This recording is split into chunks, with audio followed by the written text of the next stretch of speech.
pán predsedajúci. Vypočul som si podrobne v rozprave aj v diskuzii prejavy pána bývalého premiéra Slovenskej republiky, pána Matoviča, a dospel som k záveru, že rozpráva logicky.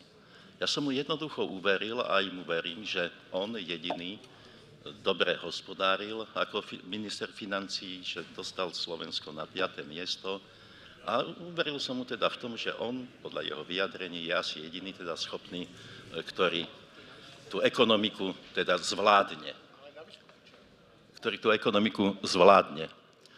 Ostatní sú podľa neho nie schopní, sú diletanti, sú takí a takí.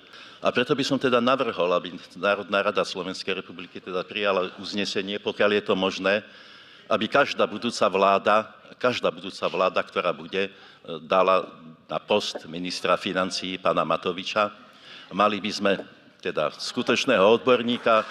Jednak by sme mali šikovného teda odborníka, takto sa prezentoval, jednak je jeho distingovaný prejav, elegantné oblečenie. Takže ja si myslím, že tento návrh podporí každý.